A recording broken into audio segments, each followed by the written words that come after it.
Hello बच्चों, क्या हाल चाल और सब बढ़िया। तो आज हम करने वाले बच्चों हिस्ट्री का chapter number 6, civilising the native educating the nation.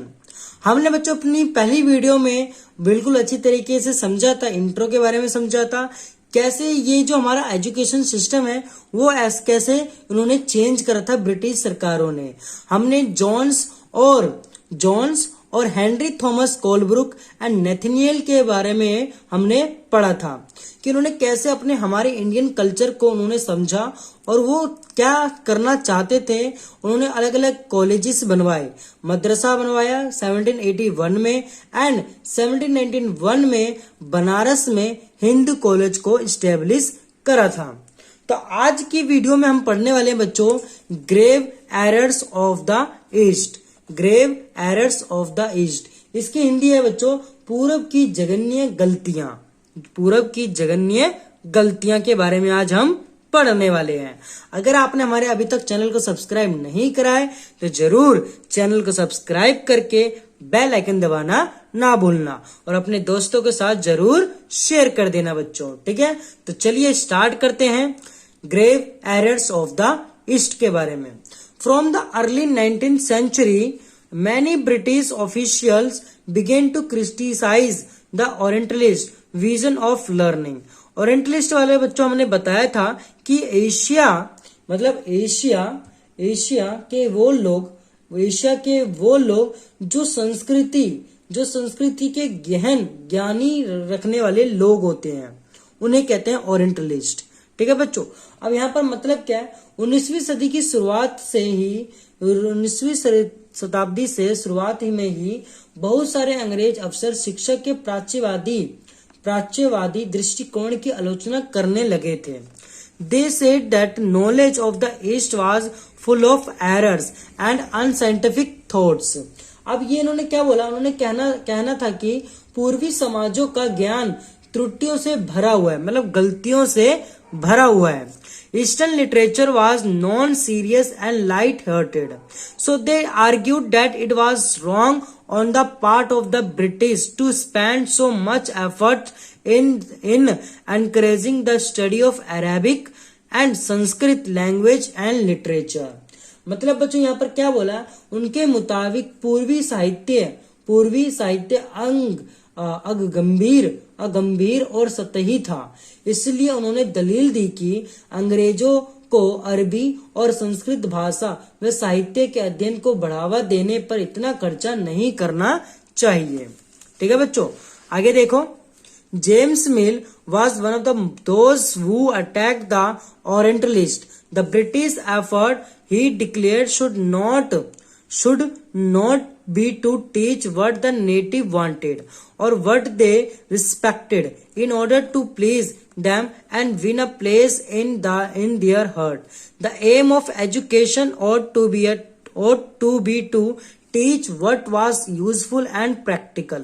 So Indians should be made familiar with the scientific and technical advances that the West had made, rather than with the poetry and sacred literature of the Orient. मतलब बच्चों यहाँ पर ये बोला गया है कि जो प्राच्यवादियों पर हमला करने वाले जेम्स मिल प्रमुख थे, उसमें से उनका विश्वास था कि अंग्रेजों को देसी जनता को खुश करने और उसका दिल जीतने के लिए जनता की इच्छा के हिसाब से या उनकी भावनाओं को ध्यान में रखते हुए शिक्षा नहीं देनी चाहिए। उनकी राय में शिक्षा के जरिए उपयोगी और व्यवहारिक चीजों का ज्ञान दिया जाना चाहिए। इसलिए भारतीयों को पूर्वी समाजों के काव्य और धार्मिक साहित्य की बजाय ये पढ़ाया जाना चाहिए कि पश्चिम ने किस तरह की वैज्ञानिक और तकनीकी सफलताएं हासिल कर ली है, ठीक है बच्चों। आगे देखो, by the 1830s the attack of the Orientalists became sharper. One of the most outspoken and influential of such critics of the time was Thomas Babington Macaulay. He saw India as an uncivilized country that needed to be civilized. No branch of Eastern knowledge, according to him, could be compared to what England had produced. Who could deny? Declared Macaulay. अब बच्चों यहाँ पर ये उन्होंने क्या बोला कि 1830 के दशक तक प्राच्यवादी का विरोध और तीखा हो गया था। Thomas Babington Macaulay, Thomas Babington Macaulay इन आलोचकों में सबसे मुखर और प्रभावशाली विचारक थे। वे भारत को असभ्य देश मानते थे जिसे सभ्यता का पाठ पढ़ाना जरूरी था। मैकोले के मुताबिक पूर्वी ज्ञान की कोई भी शाखा इंग्लैंड के प्रगति के समक्ष नहीं थी। मैकोले का कहना था कि एक अच्छे यूरोपीय पुस्तकालय का केवल एक खाना ही भारत और अरब के समूचे देसी साहित्य के बराबर है। उनका तर्क था कि भारत में ब्रिटिश सरकार को प्राच्यवादी ज्ञान पर सरकारी पैसा बर्बाद नहीं करना चाहिए क्योंकि इससे कोई फायदा होने वाला नहीं है। ठीक है बच्चों, आगे देखो।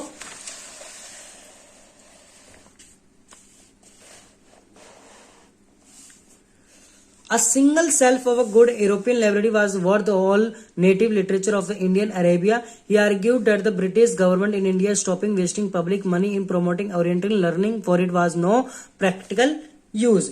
जो मैंने बच्चों आपको समझाया कि इन्होंने क्या बोला कि यूरोपीय की एक लाइब्रेरी के बराबर में इंडिया के लिटरेचर और अरेबिया के मिलाकर उसके बराबर भी नहीं है और हमें वेस्ट ऑफ मनी नहीं करना चाहिए इन सारी चीजों को पढ़ाने का। ठीक है बच्चों, तो ये किसने बोला था बच्चों? थॉमस बेबिंगटन मैकोले ने बोला था। With great energy and passion, Macaulay emphasized the need to teach the English language. He felt that knowledge of English would allow Indians to read some of the finest literature the world had produced. It would make them aware of the development in Western science and philosophy. Teaching of English could thus be a way of civilizing people, changing their tastes, values and cultures. अब बच्चों यहाँ पर ये क्या हुआ कि गहना ऊर्जा और आवेश पूर्वक मैकोले ने अंग्रेजी भाषा सिखाने की जरूरत पर जोर दिया। उनका मानना था कि अंग्रेजी के ज्ञान से भारतीयों को दुनिया की श्रेष्ठतम साहित्यिक कृतियों को पढ़ने का मौका मिलेगा। यहाँ के लोग पश्चिमी विज्ञान और दर्शन के क्षेत्र में हुए विकास से अवगत हो पाएंगे। इस प्रकार उनका कहना था कि अंग्रेजी पढ़ाना हो लोगों को सभ्य बनाने, उनकी रुचियां, मूल्य और संस्कृति को बदलने का रास्ता हो सकता है अंग्रेजी पढ़ा के। Following Macaulay's minute, the English Education Act of 1835 was introduced.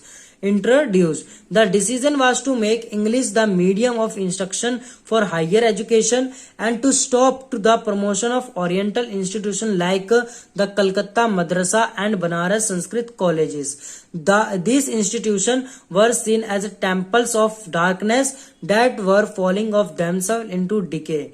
English textbook now began to be produced for schools. अब यहाँ पर क्या था बच्चों? मैकोले के मिनट्स के आधार पर 1835 का अंग्रेजों का शिक्षा अधिनियम पारित किया गया।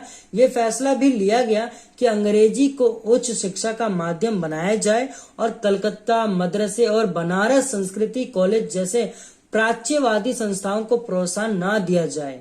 इन संस्थाओं को अपने आप शरण का शिकार होते जा रहे अंधकार के मंदिरों की संज्ञा दी गई। अब स्कूलों के लिए भी अंग्रेजी पाठ्य पुस्तकें छपने लगी।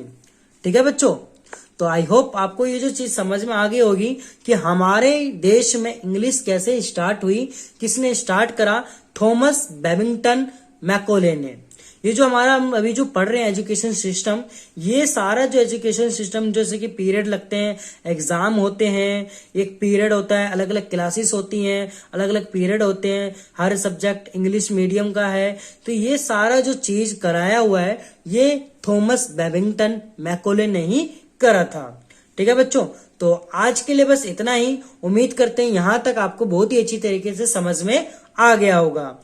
तो मिलते हैं अपनी अगली वीडियो में। आज की वीडियो के लिए बस इतना ही। चैनल को सब्सक्राइब कर देना और बेल आइकन दबाना ना भूलना और अपने दोस्तों के साथ जरूर शेयर कर देना। चलिए आज के लिए बस इतना ही। धन्यवाद।